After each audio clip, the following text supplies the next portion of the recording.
가장 큰 화두는 이제 랜섬웨어 아니겠습니까? 전년 대비 2배 이상 이제 증가했다는 그런 보고도 있습니다. 심지어 이제 기업의 뭐 C레벨 아니면 이제 주요 인사, 사회 주요 인사분들을 타겟팅한 공격들도 많이 늘어나고 있습니다. 그 AI가 사실은 좋은 쪽으로만 쓰이는 게 아니라 실제로 해커들도 이 AI를 이용해서 그런 공격 툴을 만들기도 하고 쉽게 영어로 띄우면 이제 못 알아듣잖아요.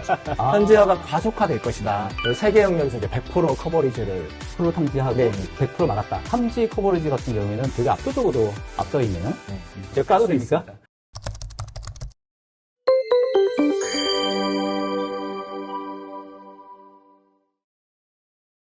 안녕하세요. 이치맨의 안철준입니다. 작년 한 해를 돌아보면 사실 기술적으로 봤을 때 AI를 빼놓고는 얘기할 수 없는 한 해였던 것 같습니다.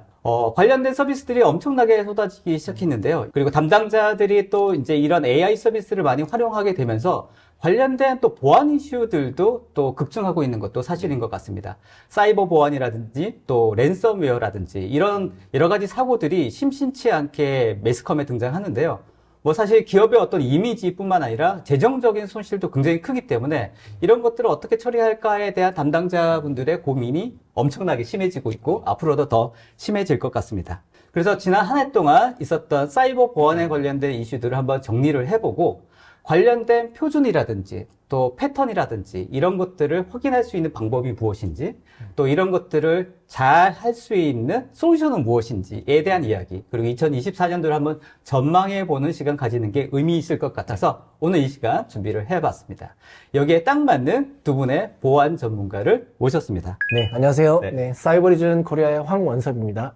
저는 두산 디지털 이노베이션의 사이버 보안 기술을 담당하고 있는 류대원이라고 합니다. 자, 두 분 반갑습니다. 네, 스튜디오에 두 분을 모셨습니다. 두 분이 이렇게 같이 나오신 이유가 있을 것 같은데요. 어떻게 보면 혈맹보다 더 진한 사이버리즌 디펜더 그룹의 소속이고요. 사이버리즌 디펜더라는 거는 뭐 영어로는 수호자라는 뜻이지 않습니까? 마스코트도 이제 부엉입니다. 그래서 이 보안을 수호하는 수호자 역할로서 사이버리즌 EDR, 엔드포인트 그 방어 플랫폼을 소개하는 역할을 하는 전문가를 의미를 하고 있습니다. 자, 2023년도를 돌이켜보면 아까 뭐 AI 이슈도 말씀드리긴 했습니다만 사실 사이버 보안 측면에서도 굉장히 사건, 사고들이 많았던 것 같습니다. 한번 어떤 일들이 있었는지 대표적인 거 소개 좀 해주시면 좋겠습니다. 네, 사실 이제 여러 번 언급하셨지만 가장 큰 화두는 이제 랜섬웨어 아니겠습니까? 네, 이 랜섬웨어 이제 피해 건수가 글로벌하게 전년 대비 2배 이상 이제 증가했다는 그런 보고도 있습니다.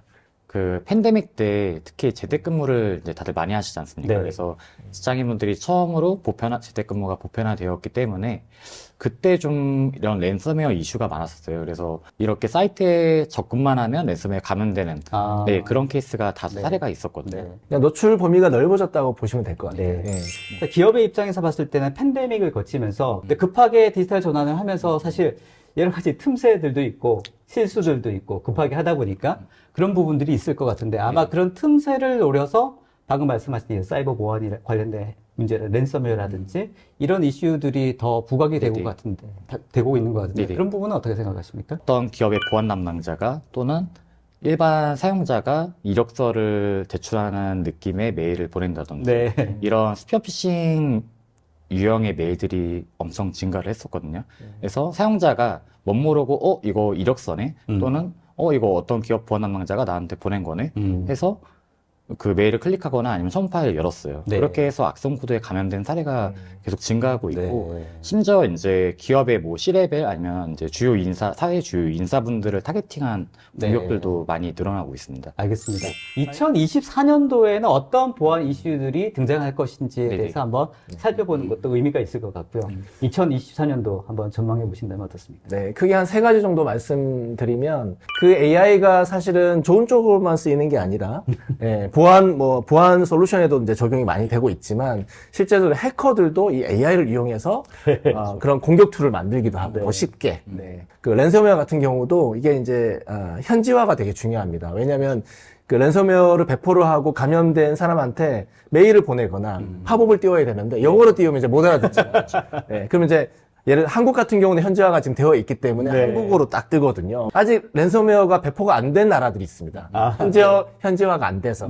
그런 부분에서 AI를 활용해서 현지화가 가속화될 것이다. 라는 전망이 하나 있고. 또 하나는 이제 좀 전에 유수석도 이제 말씀하셨지만 개인화된 공격. 특히 권한을 많이 가지고 있는 C레벨이라든지 이런 분들을 타겟으로 어떤 피싱 메일이라든지 이런 것들을 통해서 공격하는 형태가 더 증가할 것이다라는 게 있고요. 마지막으로는 지금 이제 클라우드로 많이 가고 있거든요. 기업들이. 금융도 그렇고. 하지만 아직까지도 클라우드로 갈 수 없는 폐쇄망을 유지해야 되는 뭐 제조라든지. 있죠.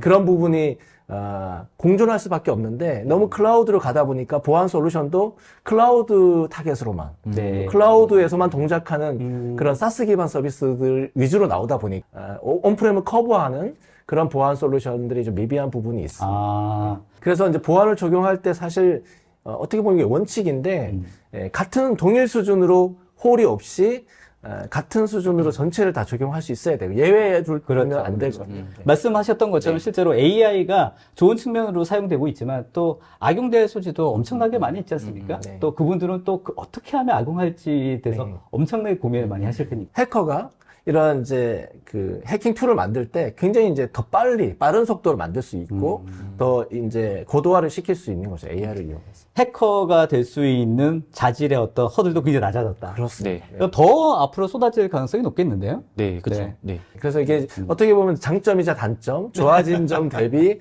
양면성을 가지고 있다는 생각이 듭니다. 보안 담당자 입장에서는 별로 좋아할 것 같지 않은데요. 보안에 관련된 담당자들의 어떤 머릿속에는 제로 트러스트라고 하는 개념들이 오래전부터 박혀 있습니다. 물론 이렇게 해야 된다라고 다들 알고 있고. 근데 실제로 생각하는 것과 실천하는 것은 또 다르지 않습니까? 그런 제로 트러스트와 같은 개념을 도입하는 것도 좋지만 기본에 충실할 필요가 있다라고 저는 생각이 됩니다. 그래서 보안을 적용하는 어떤 다계층 방법론이 있는데 과거에 뭐 중세 시대에 보면 이제 성 외곽을 이렇게 외벽, 내벽 이렇게 여러 겹겹이 쌓아가지고 보안을 더 강화했던 그런 시절이 있었고요. 지금은 뭐 관문 보안이나 네트워크 보안 또는 시스템 보안에서 겹겹이 이제 쌓아서 비슷한 맥락으로 보안을 아직도 하고 있습니다. 세상에는 이제 두 부류의 기업이 있다라고 보시면 됩니다. 본인들이 해킹을 당한지 아는 기업과 모르는 기업. 이제 예외가 없다라는 거죠. 그러네요. 이미 해킹을 당했다고 생각하고 보안을 적용해야 되는 거죠. 그런 IT 보안도 마찬가지입니다.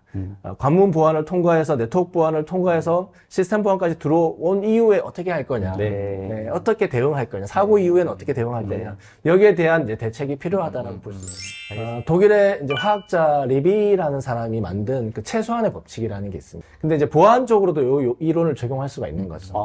보안이 잘 돼 있는 쪽보다는 뭐 협력사라든지 보안이 좀 해외 법인이라든지 상대적으로 뭐 보안 적용이 좀 약하게 되어 있는 부분에 실제로 보안 사고가 발생하고 있기 때문에 그런 수준을 이제 높여야 된다라는 측면에서 말씀드리고 싶습니다. 가장 낮은 쪽에 있는 부분들을 좀 더 강화를 해야 된다라는 얘기인 거죠. 예외 없이 적용해야 되고 뭐 아까 앞서 말씀드린 것처럼 클라우드나 온프렘, 폐쇄망 예외를 두지 않고 동일 수준으로 적용을 해야 된다. 이런 다양한 공격들을 뭔가 유형별로 패턴으로 좀 분석을 해서 시나리오별로 어떤 공격이 있는지를 좀 파악할 수 있는 어떤 공신력 있는 그런 표준이 있다고 하면 담당자 입장에서 훨씬 이해하기도 쉽고 준비하는 데도 도움이 될 것 같은데 그런 측면에서 마이토텍이라는 게 있다면서요? 그게 뭔지 그리고 이게 왜 중요한지에 대해서 좀 설명해 주시면 좋겠습니다. 마이토텍은 어떻게 보면은 작년부터 이제 올해 좀 이슈가 됐고, 물론 그 이전부터는 계속 테스트를 했었지만. 비영리 재단인가요? 예, 맞습니다. 물론 이제 미국 정부에서 뭐 지원을 한다고는 하지만 비영리 재단으로 출범을 했었고요. 지금 현재 이게 되게 중요하게 여기고 있는 부분이 공격 지표로 판단을 내릴 수 있는 지표를 제공해주고 있어서 담당자분들이 이렇게 참고할 만하다. 보실 수 있습니다. 예를 들어 지금 현재 만약에 공격자가 어떤 공격이 있는데 이 공격이 어느 단계에 위치했는지 이런 가시성 있는 매트릭스를 제공해주고 있거든요. 매년마다 이제 각각 주요 해킹 그룹의 시나리오를 재현해서 벤더사마다 테스트를 이제 해서 평가를 진행하고 있습니다. 네네. 어떤 공격이 어떤 유형으로 있고 네. 지금 공격 단계가 어디 있는지 이런 것들을 파악할 수 있는 그런 네, 맞습니다. 그 이름이 이제 마이트 어택 프레임워크라고 부릅니다. 아, 마이트 어택 그 프레임. 매트릭스를. 네. 알겠습니다. 그래서 좀 구체적인 시나리오별로 네네. 한번 네네. 어떻게 구성되어 있는지, 네네. 어떤 형태로 표현되고 있는지 한번 설명해 주시면 좋을 것 같습니다. 네. 툴라라는 러시아 소재의 해킹 그룹이 따로 있어요. 그래서 우크라이나 전쟁 때 안 좋은 네. 약간 그런 행위를 한 APT 그룹, APT 해킹 그룹이라고 보시면 네. 되고요. 이 그룹이 이제 공격했던 유형이 두 가지가 있습니다. 시나리오가 두 가지가 있는데 네. 그 중에 첫 번째가 카본 시나리오라고 있어요. 네. 이 카본 시나리오의 목적은 최대한 많은 사람들이 악성 코드에 감염시키게 하는 걸 목표로 삼고 있습니다. 네네. 불특정 다수의 이제 조직 또는 기업 내에 있는 주요 웹 서버나 이런 데에다가 악성 코드를 삽입한다든지 이렇게 해서 사용자가 그 사이트에 접근만 하면 악성 코드가 감염되게 만드는 유형이 보통 우리가 알고 있는 일반적인 어떤 그런 사이버 공격의 어떤 유형이라고 볼 수 있을까요? 예, 또 맞습니다. 다른 유형도 있습니까? 그 이름은 스네이크 시나리오라고 해서 네. 카본 시나리오 이후에 이런 뭔가 사이트 뱀처럼 공격을 하나 보죠? 예, 맞습니다. 그래서 뱀처럼 어떤 거를 타겟팅한다. 사회의 C레벨 네. 또는 주요 인사분들을 타겟팅해서 공격하는 네. 이제 그런 유형이라고 보시면 될 것 같습니다. 2023년도의 평가는 네네. 어떤지에 대해서 한번 소개를 해주시면 좋겠습니다. 네. 한 30여 개, 요번에 30여 개 업체가, 벤더가 참여를 했고요. 그 중에 이제 저희 사이버 리전도 참여를 해서 네. 가장 이제 높은 점수를 받았습니다. 아, 알겠습니다. 크게 이제 세 개 영역에서 이제 평가를 받았는데, 그 프로텍션, 방어, 그리고 탐지, 그리고 시각화, 비저빌러티, 이 세 개 영역에서 이제 100% 커버리지를 점수를 받았고요. 100%요? 네네네. 그러니까 전부 다 이제 탐지를 하고, 아. 전부 다 방어를 하고. 제한된 시나리오에 대한 공격에 대해서 100% 탐지하고 네. 100% 막았다. 네. 그리고 이제 중요한 포인트가 또 두 가지가 있는데, 네. 그게 이제, 지연 없이, 그러니까 아. 100% 실시간으로 탐지를 해냈다. 아. 왜냐하면 타사는 이제 지연이 발생하거든요. 말씀하셨던 거예요. 지연 없이 100% 탐지. 이게 또 중요한 포인트인 것 같거든요. 맞습니다. 어떤 특별한 어떤 기술이나 어떤 방법들이 있나요? 사이버리즌 같은 경우는 주요 특허 기술이 있어요. 그래서 그 메모리단에서 탐지를 하고 분석을 한다. 메모리인 그래프 DB라는 특허 기술이 따로 존재하고 있고요. 네네. 네, 수집된 메타데이터가 디스크에서 만약에 저장됐다. 네. 그러면은 이게 아무래도 디스크다 보니까 좀 속도가 느릴 수 있잖아요. 그럴 수 있죠. 근데 메모리에서 동작하게 되면은 좀 더 빠른 속도로 이제 분석하고 탐지가 가능한 이제 영역이라고 보시면 될 것 같습니다. 네. 이제 설정을 바꾸지 않고, 네. 튜닝 없이 100%를 탐지했다. 이 부분도 두 번째로 이제 아, 말씀드리고 그게 어떤 싶은 의미죠? 거죠. 그러니까 보통 특정 탐지 영역에 대해서 어떤 제품 같은 경우는 설정을 좀 바꾸거나, 뭐 룰을 설정을 좀 바꿔서 추가해서 탐지를 해야 되는 경우가 있었는데 설정 변경 없이 100%를 이제 탐지를 했고, 이 측면은 이제 어떻게 보면 이게 만약 실전이었다고 하면 사실 바꿀 그런 순간이 없는 거죠. 당연하죠. 네. 그래서 이게 이제 저희는 더 의미가 있다라고 보고 있는 거죠. 또 다른 측면의 어떤 발표 결과는 어떻습니까? 네, 그래서 이제 앞서 말씀드린 그 세 개 영역, 네. 네, 뭐 방어, 탐지, 시각화를 좀 말씀을 드리고 싶은데요. 좋습니다. 네, 방어 영역은 이제 사전에 방어를 하는 겁니다. 네, 뭐 예를 들면 랜섬웨어나 아니면 그런 특정 악성 코드가 들어왔을 때 사전에 뭐 차단한다든지 격리한다든지 이런 방어할 수 있는 능력인데, 그 능력치는 보통 한 4개, 5개의 그런 벤더 제품들이 비슷하게 100%를 커버를 했습니다. 사실 방어는 보안 솔루션의 가장 기본이죠, 그죠? 근데 이제 이번에 평가 결과를 보면 네. 의외로 우리가 많이 알고 있는 제품들이 네. 점수가 많이 안 나온 그런 제품들 사실 까도 볼수 됩니까? 있습니다. 까도 됩니까? 네. 어차피 공식화된 지표이니까. 네, 그죠? 라이터 사이트에 가보시면 좀 확인이 가능하시다. 알겠습니다. 탐지 부분, 그러니까 탐지 커버리지 평가에서는 타사와 굉장히 월등한 차이의 결과가 나왔습니다. 이 경우엔 탐지 커버리지 같은 경우에는 되게 압도적으로 앞서 있네요. 네. 일단은 이제 마이트 어택 평가 자체가 단순하게 악성 코드 하나만 가지고 뭐 탐지하는 게 아니라 공격자가 dir이라는 명령어를 치는 것과 네. 그리고 사용자 즉 이제 담당자가 dir이라는 명령어를 치는 게 다르잖아요. 네. 이런 행위가 악성 행위인지 아닌지가 구분이 됩니다. 이런 목적에 따라서. 그래서 이런 부분에 있어서 사이버리즌 EDR은 악성 행위에 대해서 탐지를 할 수 있는 기능이 좀 강점이 되고 있습니다. 그걸 이제 사이버리즘 같은 경우는 이제 AI 기반으로, 행위 기반으로 탐지하는 로직이 네. 그렇죠. 근데 특히 이번 툴라 평가에서는 이제 침해 사고 관련된 영역을 많이 다뤘습니다. 그러니까 네. 침해 사고 같은 경우는 뭐 관리자 권한을 탈취한다든지 아니면 주요 웹 서버의 내부 확산을 한다든지 아니면은 중요한 이제 시스템에 침투하는 이런 케이스가 되게 많은데요. 이런 부분을 특히 많이 탐지를 했습니다. 네, 알겠습니다. 사실 이런 말씀하셨던 부분들은 굉장히 기업 입장에 크리티컬 영역이라서 이런 것들을 탐지했느냐 네네. 안 했느냐는 굉장히 네네. 중요한 요소인 것 같아요. 또 하나는 이제 기존의 보안 솔루션이 방금 유수석이 얘기하는 그런 영역을 커버를 못 합니다. 탐지를 못 하는 거죠. 네, 요거는, 왜 그런가요? 네, 요거는 이제 내부에서만 네, 봐야 되는 부분이고, 그래서 EDR이 이제 필요한 이유가 이제 거기에 있습니다. 알겠습니다. 실제로 들어왔을 때 그거를 분석해내는 능력이 굉장히 중요한 포인트다. 네. 네. 시각화에 대한 네네. 이야기도 한번 살펴봤으면 좋겠습니다. 네, 시각화 평가도 사실 이전의 탐지 커버리지처럼 다른 벤더, 다른 제품과 월등한 결과가 나왔습니다. 그러네요. 이것도 굉장히 점수가 차이가 나네요. 네, 이렇게 차이가 나는 이유가 있을 것 같은데요, 이것도? 첫 번째는 이제 마이터텍에서도 이런 아까 말씀하셨던 것처럼 마이터텍 프레임워크라고 해서 이렇게 단계별로 전략과 전술로 이제 평가를 하고 있는데 사이버리즘에서도 대시보드 화면에서 7가지 킬체인이라고 해서 이제 처음에 공격자가 초기 침투한 것부터 시작해서 마지막에 이제 영향도까지 파악을 할 수가 있고요. 이런 네. 부분에서 가시성이 좀 있고 그리고 두 번째 같은 경우는 마찬가지로 마이터텍 매트릭스에서의 각각 전략과 전술이 있는데 이런 네. 부분을 매칭해서 보여주기 때문에 분석가가 이렇게 분석을 했을 때 이게 이 부분이 마이터텍의 어디 부분에 위치해 있구나. 그리고 네. 공격을 할 때 공격자의 의도가 앞으로 어디까지 흘러가는지를 판단을 내릴 수가 앞으로 있어요. 어떤 방향으로 네네. 흘러갈지에 대한 네네. 예측도 가능하고. 예측도 가능하고요. 그리고 마지막으로 이제 구계층 방어라고 해서 네. 어떻게 보면 채를 거르고 또 걸르고 걸러서 마지막 단계에 이제 분석가가 쉽게 분석할 수 있도록 이제 멀로비라는 악성 이벤트로 띄우고 있어서 좀 더 가시성이 있다고 생각합니다.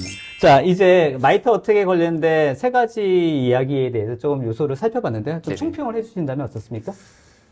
앞서 뭐 세 가지 영역에 대해서 특히 탐지 영역이나 시각화 영역은 굉장히 중요한 부분인데 이걸 실제로 기존의 뭐 단순한 어떤 악성 코드 테스트가 아니라 실제 공격 시나리오에 적용해 봤더니 편차가 크게 났다. 이 의미를 충분히 의미가 있는 부분이고 이게 실전이었다고 하면 실제로 이제 동일하게 동작을 했을 거 아닙니까? 맞습니다. 그래서 고객분들이 이런 EDR 제품을 평가하고 도입을 할 때, 고려하실 때 충분히 참고하실 내용으로 보셔야 된다라고 말씀드리고 싶습니다. 알겠습니다. 말씀하셨던 것처럼 실제로 담당자의 입장에서 이 EDR 솔루션이 얼마만큼의 효과가 있는지를 물론 나름대로 POC라든지 여러 가지 테스트를 하실 텐데 모든 케이스별로 다 확인하기는 쉽지 않지 않습니까? 맞습니다. 왜냐하면 이게 전문 분야이기 때문에 고객분들이 여러 업무를 하고 계시거든요. 그렇죠.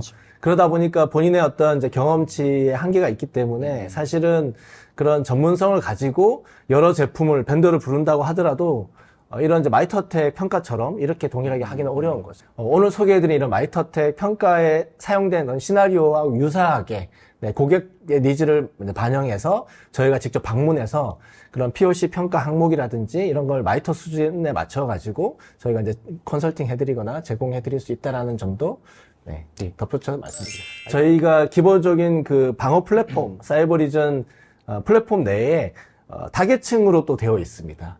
그래서 뭐 알려진 공격, 이런 이제 악성 시그니처 베이스의 공격, 알려지지 않은 공격, 또는 파일 기반이 있고 파일 리스 기반도 있고요. 네. 여러 형태의 유형들이 있는데 이거를 촘촘하게 각 레이어별로 동작하는 모듈들이 나눠져 있고 이걸 각각의 정책에 의해서 온오프를 할 수가 있습니다. 알겠습니다. 그래서 예를 들면 고객이 이미 AV를 안티바이러스를 쓰고 있다라고 하면 이미 안정화가 돼 있기 때문에 저희가 사이버리즌 EDR을 적용할 때 시그니처 베이스 AV는 오프하고 나머지 랜섬웨어 방어 기능이라든지 EDR 기능만 켜서 정책을 이제 적용하게 이렇게 유연하게 적용할 수도 있고요. 그런 것들을 이제 조율할 수 있는 부분이 강점입니다. 실제 적용할 때 네. 뭐 타사와의 어떤 차별화 포인트 네. 실제로 해보시니까 어떻습니까? 저는 생각했을 때 EDR은 빠르게 분석하고, 그러니까 빠르게 탐지하고 분석하고, 그리고 대응을 하고, 그리고 고객한테 바로 보고를 할 수 있게 이런 시스템이 되게 중요하다 여기고 있거든요. 사이버리즘의 되게 강점이라 생각하는 요인이 이 부분입니다. 아까 말씀드렸던 여기서 중요한 점이 바로 속도거든요. 그렇죠. 네, 사이버 리전의 인메모리와 그래프 DB 기술로 이제 적용을 할 수가 있어서 좀 더 빠르게 분석하고 대응이 가능합니다. 보안을 적용할 때 있어서 예외 없이 동일한 수준으로 적용해야 된다는 부분을 꼭 강조를 하고 싶은데요. 예를 들면 이제 EDR 같은 경우는 이제 많은 데이터를 기반으로 분석해야 되는 솔루션이다 보니까 머신러닝 AI도 돌려야 되기 때문에 주로 대부분의 제품들이 특히 글로벌 제품 같은 경우는 그런 사스 클라우드 기반의 제품들이 대부분입니다. 실제적으로 폐쇄망이라든지 온프렘으로 구성을 해야 되는 부분에 있어서는 사스 솔루션을 적용할 수 없는 그런 문제가 생기는 거죠. 그러면 그래요. 사스 솔루션을 사긴 샀는데 적용할 수 있는 인터넷 구간만 적용하고 실제 내부방은 적용할 수 없는 뭐 법적 규제도 있고 이렇기 때문에 그런 부분에서 이제 예외를 두면 안 된다라고 저는 생각해서 실제적으로 온프렘 뭐 클라우드 뭐 가릴 것 없이 전체를 다 적용할 수 있는 유연한 그런 플랫폼을 도입을 해야 된다. 이렇게 알겠습니다. 생각합니다. 사이버 리즈는 온프레임도 지원하시나요? 그래서 말씀드렸습니다. 알겠습니다. 아까 그 보안에 관련된 정책과 전략에 대해서 얘기할 때도 네. 물이 흐르는 곳에 가장 낮은 쪽을 먼저 보완을 해야지 된다라고 네, 말씀하셨죠. 전체 보안 수준이 제일 낮은 턱에 맞춰진다. 맞아요. 네. 그래서 사이버 리즌에 관련된 핵심적인 키워드 또 장점, 차별화 포인트를 한번 알아봤다고 하면 네.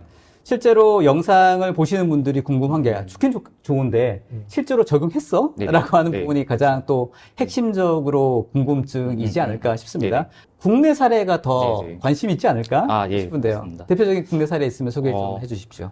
네, 여러 가지 다양한 레퍼런스가 있지만, 일단 국내 레퍼런스라고 따지면 저희 두산이 가장 큰 레퍼런스라고 보시면 네. 될 것 같고요. 그리고 저희 두산 같은 경우는 이제 실제 라이트하우스라는 전략을 통해서 어떤 제품을 실제 그룹 내에서 도입을 해서 네. 안정성과 그리고 성능을 검증한 이후에 대외 사업을 추진하고 있습니다. 알겠습니다. 두산이 글로벌한 기업이기 때문에 뭐 한국, 미국, 유럽 다 포함해서 해외 법인에서 많이 사용하고 있습니다. 알겠습니다. 네. 뭐 국내 여러 기업들이 있겠습니다만 이렇게 지사망이라든지 관리 포인트가 많은 기업 같은 경우 그런 어떤 부서 같은 경우에는 또 특히나 유용하겠다 이런 생각도 네네. 들고요. 그죠? 네네. 이런 관련된 솔루션을 검토할 때 여러 가지 또 BMT라든지 여러 가지 그렇죠. 또 테스트 네네. POC라든지 네네. 하셨을 것 같은데 네네. 왜 사이버 리즌을 선택하셨는지. 네. 또 AI도 이제 발전하고 있고, 그리고 공급 그룹들도 점적으로 이제 기업화되고 있고, 전문화되고 있고, 구도화되고 있습니다. 네. 그러니까 이런 상황이다 보니까 여러 다양한 침해 사고 이런 사건들이 발생할 수가 있잖아요. 그렇죠. 이런 사건들을 사전에 예방하기 위해서 EDR을 이제 도입을 추진을 하게 됐고요. 그래서 다양하게 이제 추진을 하다 보니까 사이버리즌이 뭐 안정성과 그리고 성능 그리고 일단 가장 중요한 게 이제 에이전트 단의 이슈 문제였는데 이런 부분에 있어서 네. 장점이 있기 때문에 도입을 네. 하게 됐습니다.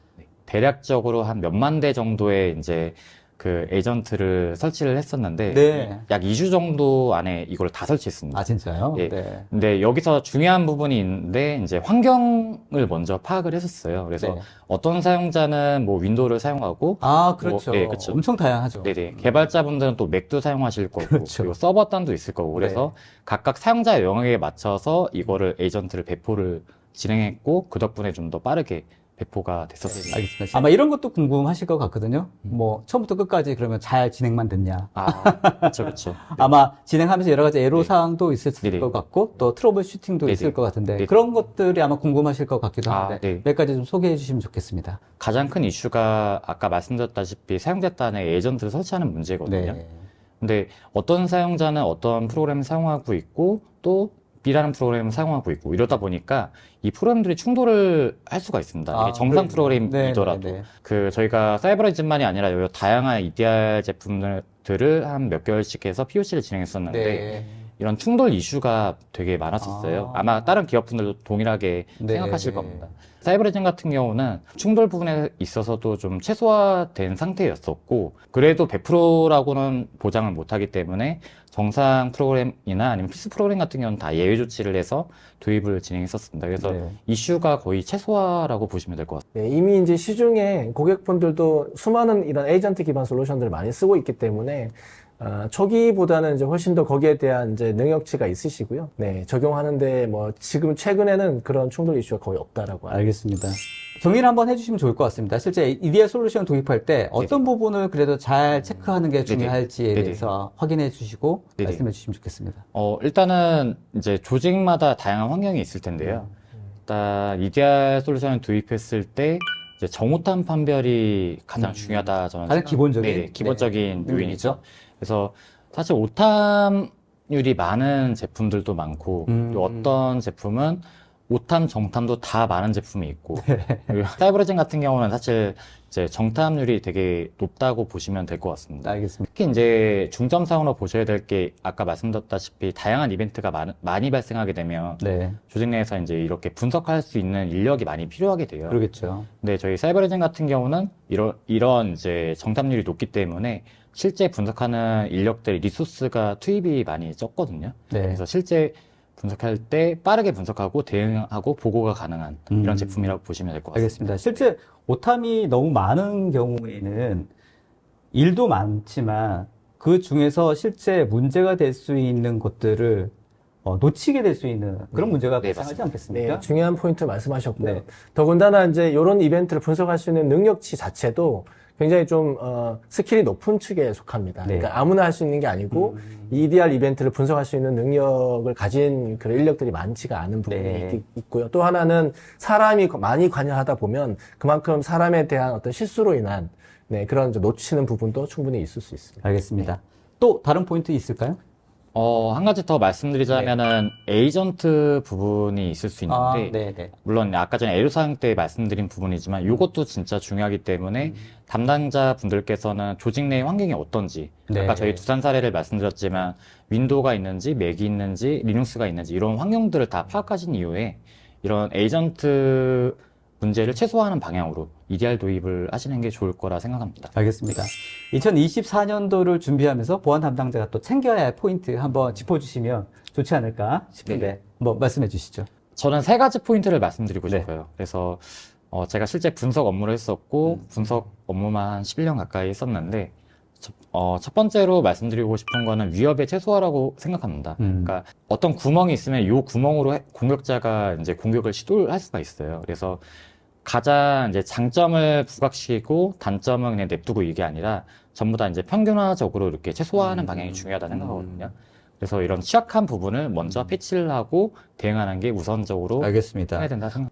두 번째 같은 경우는 이제 자동화 부분인데요. 요즘 AI가 이제 주로 이제 트렌드화가 많이 되어 있잖아요. 네. 그래서 공격자들도 그 공격을 할 때 시나리오 베이스로 이제 시나리오 직접 짭니다. 짜서 네. 공격을 한다거나 네. 아니면 자동화된 툴을 이용해서 그 시나리오를 동작을 시킨다든지 이런 식으로 공격을 하거든요. 이런 EDR 솔루션을 도입을 하시고 이런 부분을 좀 더 자동화하면 어떨까. 그래서 단순 업무나 아니면 단순 이벤트들은 자동화해서 대응을 한다면 좀 더 이제 뎁스 있는 공격 같은 경우는 사람이 분석한다든지 이런 식으로 하면 좋을 것 같습니다. 알겠습니다. 마지막으로 말씀드리고 싶은 거는 이제 보안 인식의 제고인데요. 사실 이거는 이제 담당자분들 모두 다 지금 하고 계시는 업무예요. 그래서 뭐 예를 들어 피싱 메일 모의 훈련이라든지 침해 사고 대응 모의 훈련이라든지 이런 걸 하시는데 일반 직원분들은 IT를 잘 모르시잖아요. 그렇죠. 그래서 이런 훈련을 계속 하다 보면 어느 순간 이런 메일이 들어왔다 하고 바로 신고를 한다는 케이스가 사실 제가 이전 이제 경험이 있었기 때문에 네. 예, 이런 인식 제고가 필요할 것 같습니다. 네.